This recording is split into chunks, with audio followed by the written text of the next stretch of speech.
On the 1st of November 1995, representatives of the main players in the Bosnian conflict flew in to Wright-Patterson Air Force Base at Dayton, Ohio. Slobodan Milosevic, the President of the Republic of Serbia, who would also act as the representative of the Bosnian Serbs, because their leader, Radovan Karadzic, and their military leader, Ratko Mladic, were about to be indicted by the UN for war crimes, was joined by Croatian President Franjo Tudjman and Bosnian President Alija Izetbegovic. The location had been chosen as it was both extremely secure, but also far from the scene of conflict to remove all the participants from their comfort zones and essentially lock them all in a room together until they came up with a solution. At the point when negotiations started, the government of Bosnia-Herzegovina controlled around 28% of its territory, which was broadly Bosniak and Muslim in population, with 25% under the control of the Bosnian Croat state of Herceg Bosna, supported directly by the Croatian army, and 46% under the control of the Serbian Republika Srpska. After 3 weeks of intense negotiation, and a week after the Australian Grand Prix, an agreement was signed which split Bosnia-Herzegovina into 3 parts, each entirely self-governing, but formally all part of the same country. Some adjustments were made to the territory controlled by each party to make it more logical, which of course involved another round of evictions. Time would tell how well this new construction would work. It was praised for being a good example of pragmatic politics, but others worried that the arrangement introduced an overly complex system of layers of government and just entrenched the ethnic divisions rather than encouraging people to reintegrate and live together peacefully again. 3 days after the negotiations in Dayton began, a rally was held in Tel Aviv in support of another peace deal, in this case the second round of the Oslo Accords between Israel and the PLO, which were currently under discussion in Egypt. The negotiations were, of course, a hot political topic in Israel, with street protests comparing the governing Labour Party to the Nazis and Prime Minister Yitzhak Rabin to Hitler, while opposition leader Benjamin Netanyahu was keen to capitalise, leading a mock funeral procession with a coffin and a hangman's noose in July, and some rabbis proclaimed Din Rodef, a traditional law of self-defence, saying that any concession to the PLO would endanger Jewish lives. Having addressed the rally in Kings of Israel Square, Prime Minister Rabin headed to his car, where a man stepped out of the crowd and shot him twice before being wrestled to the ground. Rabin was taken to hospital, but his death was announced after about 90 minutes, and Foreign Minister Shimon Peres was appointed as interim Prime Minister. His first duty was to attend the funeral, which took place 2 days later, with 80 heads of state among the hundreds of world leaders present, while the Israeli public remained in shock that such a thing could happen, whatever their political beliefs. And, as ever, the Israel-Palestine situation remains a hot topic. The comments on a YouTube video about a Grand Prix 31 years ago aren't the place. Don't, as a very wise man often says, be a marnus. As the Formula One circus headed to Adelaide for the 11th and last time, several of the drivers took a couple of weeks off between races.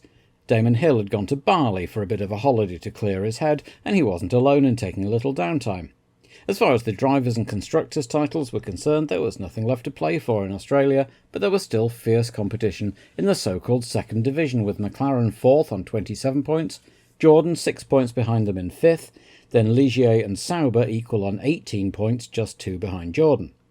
Similarly, among the drivers, David Coulthard's retirement in Japan meant he couldn't now overtake Damon Hill for second. He could equal him on points, but Damon would have more race wins. But there were still just 7 points covering David, Johnny Herbert and Jean Alesi for third place, and of course there were still seats to fill for next year, as well as drivers wanting to have a good last race for their current team and impress their new employers. As usual at the end of the season, money was tight. Keith Wiggins had offered a Pacific drive to the new British F3 champion Oliver Gavin, but just as with Katsumi Yamamoto a couple of weeks earlier, Gavin's super licence was denied, so it would be the Burt and Monty show once again. With no funding in place for next year, the future of the Pacific team didn't look great, and co-owner and driver Bertrand Gachot was said to be thinking of stepping back entirely. Eddie Jordan, meanwhile, had apparently been spending the time between races ringing every local business in Adelaide, and his cars appeared fairly festooned with one-off sponsor stickers, but he did also find time to organise a typically tasteful birthday cake for Eddie Irvine's 30th, which also would mark his last race with the team before his big-time move to Ferrari. Irvine wasn't in an entirely good mood on Friday, as he couldn't find his mobile phone anywhere and thought it must have been stolen. until Gerhard Berger walked up to him and handed it back, having swiped it earlier and then run up a big bill calling home to Europe. Sitting at a table in an Adelaide bar one evening, Eddie spotted Michael Schumacher and invited his future teammate over for a drink. "Oh, sorry, Eddie, I don't drink alcohol," said Michael. "So what, are you pregnant or something?" quipped Eddie, but Schumacher didn't seem amused. Hopefully not an omen for their future working relationship. The good people of Adelaide were very proud of their Grand Prix, and were deeply disappointed to be losing it for no better reason as they saw it than the say-so of big tobacco firms. South Australia had recently enacted new advertising laws which would see the race go tobacco-free, just like the British, French and German races, but Victoria's laws were more permissive, and so the race would move to Melbourne. Last year, following the announcement, the fans came out in support of the race, and under glorious skies they did so again, in their droves, a colossal 520,000 through the gates across the 4-day event, with 205,000 in the stands for Sunday's race, an all-time record for a Formula One race. And it wasn't just the locals either. The teams and drivers were also sad to be leaving. Minardi had Grazie Adelaide stickers on the side of their cars, seen here with Luca Badoa posing. The young Italian would be one of 4 for whom this would be their first and last visit to the track. David Coulthard, probably the most high profile, but also Taki Inoue, Pedro Diniz and Andrea Montemini. Which highlighted one slight oddity about the grid in Australia, because with the exception of Pedro Lamy in the Minardi, and it being Brundle's turn in the number 25 Ligier, the field here was exactly the same as it had been in Brazil 17 races earlier, and when was the last time that was true? And so on Friday, all was set for the last 2-day qualifying before it moved to a single-day session for 96, but early on there was a nasty accident. Mika Häkkinen's left rear tyre exploded on his first flying lap at nearly 120 miles an hour, and he went sideways across the curbs at Brewery Bend and into a tyre barrier. Hard. Fortunately for Häkkinen, 2 of the first responders at that corner were Jerome Cockings and Steve Lewis, an intensive care specialist and a neurosurgeon respectively at the Royal Adelaide Hospital, which was just up the road. Immediately recognising that Häkkinen had swallowed his tongue, Cockings whipped out a scalpel and performed an emergency trackside tracheotomy to enable him to breathe until the medical car containing Professor Sid Watkins arrived from the opposite end of the circuit. With the unconscious Häkkinen stabilised and moved to the Royal Adelaide, the session restarted with Hill top of the timing sheets, just a tenth ahead of Coulthard. They reconvened on Saturday with cautiously positive news from the hospital. Häkkinen was still under sedation and ventilation. There'd been significant improvement, but saying that he was moving his limbs to command and understood what was being said to him underlined just how serious a situation he was in. It was positive, though, that Häkkinen's life wasn't in danger, but one only had to cast a glance down the pit lane at Karl Wendlinger to see how a similar head injury could affect a driver's performance even when nothing medical was wrong. The cause of Häkkinen's crash had been identified as a cut across his tyre, presumably from some debris on track. Johnny Herbert and Pedro Lamy had both suffered less dramatic punctures during the session too, so the area had been thoroughly swept and inspected before the cars went out, while several drivers also highlighted the inadequate safety provisions at the high-speed Brewery Bend, with just a single-layer tyre wall, which was repaired and reinforced under the supervision of Roland Brinschereider. And then they went out again for the second qualifying session, again under glorious skies and in front of packed stands. In fact, it was a bit hotter, and with the track also getting dustier, many drivers struggled to improve their Friday times. Schumacher was one who did, but he couldn't touch the Williams duo, who would thus start the race from the front row. Schumacher would thus line up third alongside Berger, who nearly had all his times disqualified for doing 13 laps instead of the permitted 10, but he was reinstated when it was pointed out that one of those laps had been under the red flag for Häkkinen's accident, so it didn't count. These top 4 were all quicker than Nigel Mansell's 1994 pole time with a bigger engine. Alesi had had an early electrical failure and failed to set a representative time on Friday, and really went for it on Saturday but could only manage 5th, nearly 4 tenths behind his teammate and exactly 8 tenths off pole. He would line up alongside Heinz-Harald Frentzen, the first of those in the second division battle, ahead of Rubens Barrichello, who seemed to have rediscovered his aggressive form to outqualify birthday boy Irvine, with Herbert between them. Blundell in the remaining McLaren was 10th. McLaren didn't withdraw Häkkinen's entry to allow Mark to use both cars to try out different setups, with Brundle 11th on his return to the Ligier cockpit just ahead of Olivier Panis. Karl Wendlinger also had an off on Friday, going into the barriers at turn 2 and hurting his thumb as the steering wheel was wrenched out of his hands. He didn't go out on Saturday and lined up back in 21st, ahead only of the 40s and the Pacifics, the team in yellow improving on Saturday to decisively beat their rivals. News from the Royal Adelaide overnight continued to be good, and Ron Dennis and Norbert Haug held a Sunday morning press conference to praise the work of the Australian medics and Professor Sid Watkins. With the teams expecting to do 3 stops during the race, Hill was among many drivers going out on wets for the installation lap in the warm-up to conserve race tyres before going fastest again. The entire McLaren team took to the grid before the race to wish Mika a speedy recovery, and then they were off for the parade lap, all except poor Luca Badoa, whose ECU had knocked off early for the season, and so the young Italian never would start a race in Adelaide. The remaining 22 lined up in the shimmering haze for the start of the 81-lap race, and away they went, Hill moving over to try and block Coulthard, who went round the outside to take the lead, while Schumacher got away badly and dropped behind both Ferraris, with behind them Frentzen nearly pushing Herbert off as they went through the S's. As Coulthard led through lap 1, Schumacher pulled out and overtook a lazy going into the Decaturville hairpin, and already the 2 Williamses were pulling quickly away. Coulthard 1.6 seconds ahead of Hill, and Hill a second ahead of Berger. By the end of the second lap, Schumacher had got right under Berger's rear wing, but the streets were narrow, and the Austrian veteran knew how to make his Ferrari wide. While one Adelaide first-timer was in the lead, another was the first to retire, Montemini swapping ends at the final hairpin and then getting a box full of neutrals as he tried to rejoin. And all the while the 2 Williamses were leaving Berger far behind, with Schumacher all over the back of him like a cheap suit. The Ferrari was lapping 1.5 seconds slower than Coulthard at this point. Finally, on lap 5, Schumacher got his foot in the door, forced his way through at the end of the Brabham Straight, and disappeared into the distance in pursuit of Hill and Coulthard. If Berger had been holding Schumacher up, the same seemed to be true of the other Ferrari, as a lazy had Frentzen and Herbert tucked up right behind him. The extent to which Jean was struggling with the car made clear when he nearly lost the back end at the start of lap 7. Schumacher was charging to close the gap and Hill responded, while a lazy seemed to have got his car under him a little more and pulled away from Frentzen, who still had Herbert stuck to his rear. Karl Wendlinger, finding the pain from his hands too much, pulled in to retire as Gasho had a spin and recovered, by which time Hill had stabilised the gap to Schumacher, so Frentzen and Herbert continued to be the best viewing on the track. By lap 12, the leaders were lapping the first of the back markers, Diniz, Moreno and Inoue. Damon lost some time behind the footwork and ended up nearly 2 seconds behind Coulthard, though he quickly caught up again and more. When Schumacher came in his turn to lap Inoue, the Japanese driver was so keen to get out of the way that he moved a bit too far over, got a wheel on the curb, and exited the Australian Grand Prix and his eventful 1995 season. Further back, Frentzen and Herbert were still going at it, with Herbert taking 6th going into the Decaturville hairpin, only to outbrake himself and lose the place again. That was lap 18, just coming up to a quarter distance, which meant that those making 3 stops, which was expected to be most of them, would be coming in soon. And indeed the Williams crew were spotted getting ready as Hill came in next time around, 9.1 seconds getting him back out behind Schumacher, and Berger followed the Williams in. On lap 20, Coulthard came in for his stop, only to go shooting into the pit wall and out of the race.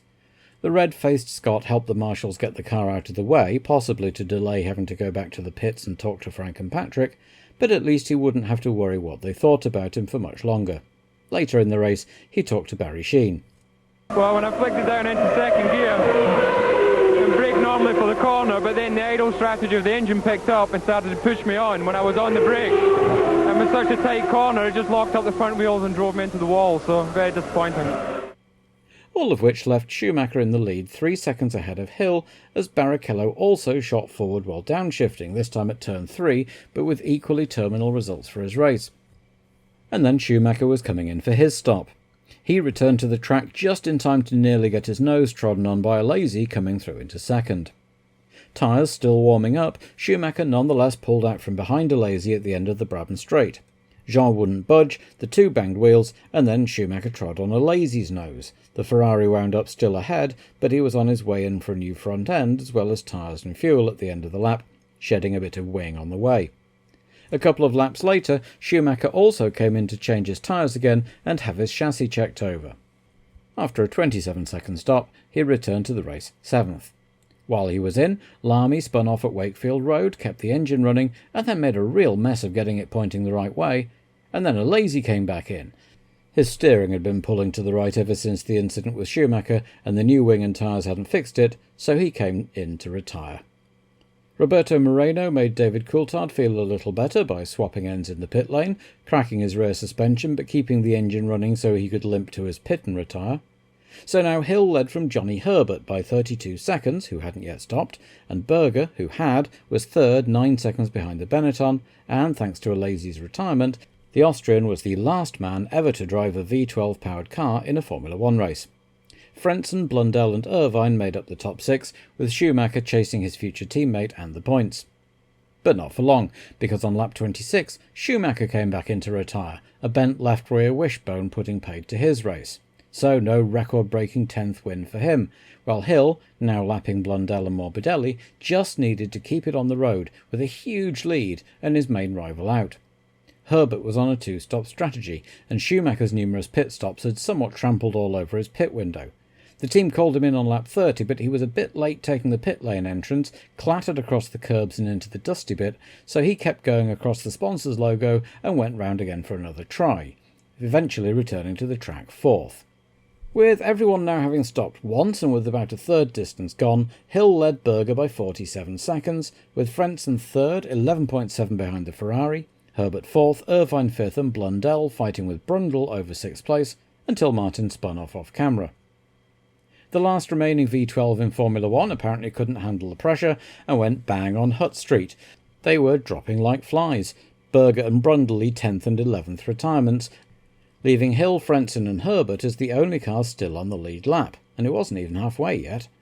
Frentzen, in second now, had Herbert right up behind him as they both came to lap Blundell, now 7th after making a second stop while we were all watching Berger retire, only Mark hadn't realised the situation and thought Frentzen was trying to overtake him, not lap him, so he defended his place at the hairpin, which gave Herbert an opening, which he couldn't quite make the most of. Next time around, Mark having presumably been clued in by the team radio, Frentzen got past, waving a middle digit in Blundell's direction as he did so, with Herbert following through. Hill made his second stop with all the time in the world, Williams nonetheless turning him round in a quick 8.7 seconds, still well ahead of the Frentzen-Herbert battle, which was resolved shortly afterwards when the Sauber's gearbox gave up the ghost and HH pulled off. Irvine was thus promoted to third, which he retained even when he made his second stop, with Panis and Morbidelli now up to 4th and 5th, with Blundell back in the points in 6th. Hill and Herbert by now were the only 2 drivers on the lead lap, and despite not needing to do anything other than drive the taxi, as Alain Prost used to say, Damon was still going nearly 2 seconds a lap faster than Johnny. With only 11 cars now still running and everyone strung out and just trying to finish, there wasn't actually a lot of on-track action, at least until the next round of pit stops began. As things stood, the top 3 were all British drivers, the BBC commentary saying that the last time there'd been an all-British podium was Silverstone in 1965, Jim Clark, Graham Hill, John Surtees, before revising that after receiving some phone calls to Watkins Glen 1968, Jackie Stewart, Graham Hill, John Surtees. On the first of those occasions, though, it was actually a top 5, with Jackie Stewart 5th behind Mike Spence, making it a total of 8 World Championships in the top 5 positions. Anyway, Herbert came in for the second of 2 stops, getting back out still second, but Hill had gone past in the process, and had now lapped the entire field. Panis and Morbidelli came in from 4th and 5th and rejoined in the same order, then Blundell was the first of the 3 stoppers in a couple of laps later, rejoining just in front of Irvine, who he then proceeded to hold up for a while, until Eddie came in anyway and rejoined still third. Hill was in next and had a worrying moment when his left front wouldn't cooperate, but he practically had time to get out and pull himself a pint, so a 22-second stop wasn't anything to worry about, though it did allow Herbert to unlap himself, and with both Coulthard and Alesi out, Johnny would finish the season a very satisfied third in the standings, with the 6 points he would get for second place here. Irvine was back in on lap 63, his Peugeot misfiring. The team did a quick check of his pneumatic distribution and off he went again, having lost third to Panis, but it didn't fix anything, and in he came, out went the steering wheel, and with it Jordan's hopes in the second division championship, with Panis still looking good for 4 points. That promoted Salo into the points behind Blundell, and at this rate Pedro Diniz, currently 8th in the usually reliable if colossally slow 40, could even get an unlikely point. With not a lot to actually talk about as the race entered its last 10 laps, Murray Walker was just ruminating on the lowest number of finishes ever in a Grand Prix when Johnny Herbert pulled over, the back of the Benetton on fire. His first technical failure all season, meaning he would not be finishing third overall. So now Panis was second and Morbidelli was up into third, though far enough behind that Olivier could make an unexpected extra stop without losing the place. Blundell was fourth, Salo fifth, and Pedro Lamy now up into sixth place, with Katayama, Diniz and Gasho all hoping somebody in front of them would be the next one to retire. Diniz came one step closer to that vital point when Katayama's engine let go, and when blue smoke started emitting from the back of Panis's Ligier, Guido Forti and his men were almost as excited as Jackie Oliver and the Arrows team. The Mugen was definitely sounding rough, but it was still running, and with 3 laps to go they might as well keep it running. Hill ended up being the saviour of Panis's race as he, now on his penultimate lap, came up in Olivier's mirrors, and the Frenchman gratefully let him past, meaning he'd need to last 1 fewer lap. Morbidelli was closing, but not quickly enough. Hill, the white surfaces of his car yellowed with dust and oil, came home to lay the ghost of Adelaide 94 to rest with a dominant win in Adelaide 95, pole position, fastest lap and a win by 2 laps over the rest of the field. Panis's Mugen engine lasted just long enough to get him to the line, with Morbidelli third, his first ever podium and the first for Jackie Oliver boys since 1988, when, as Arrows, Eddie Cheever had finished third behind the 2 Ferraris at that famous race in Monza, the only race of the year not won by a McLaren.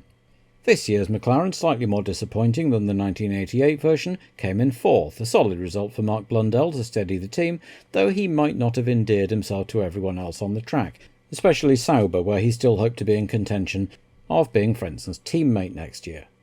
Salo picked up 2 more points for Tyrrell after scoring in Japan to end their season on a promising note, and Pedro Lamy scored his first point and the first point for a Portuguese driver, but more importantly for Minardi, their only point of the season, which would entitle them to vital travel funds for 1996. Pedro Diniz came closer than any 40 driver had all year to making that true for them, with Bertrand Gachot happy just to get his car to the end. Both teams faced uncertain futures over the winter, but could be happy with their work today.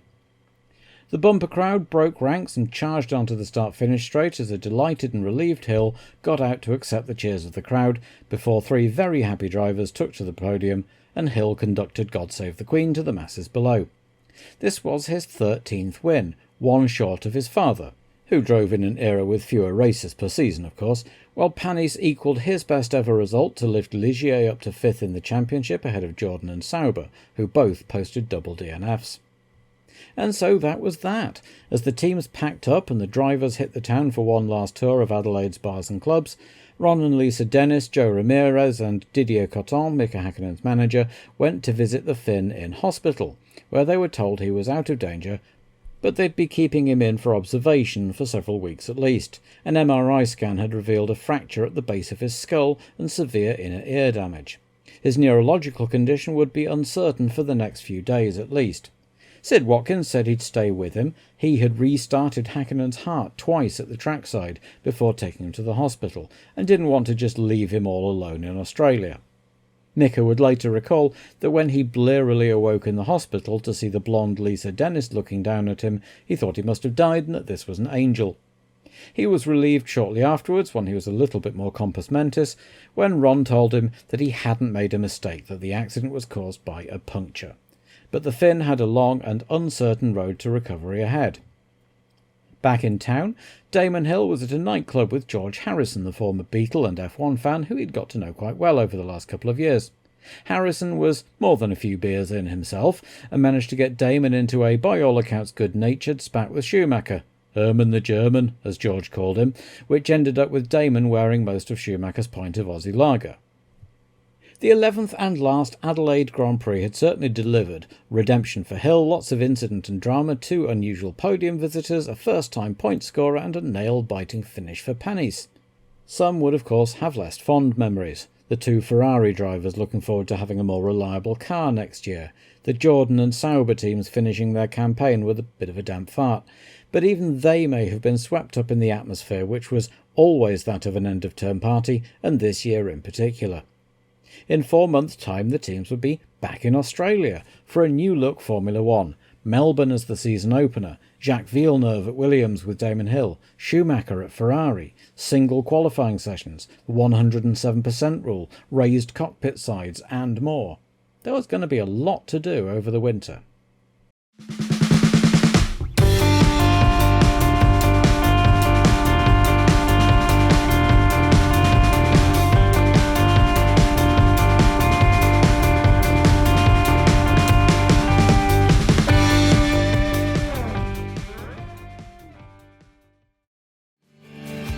Dublin with its culture and its way, Madrid with its market square, Paris with its bustling cafes, or Hull with its musical flair.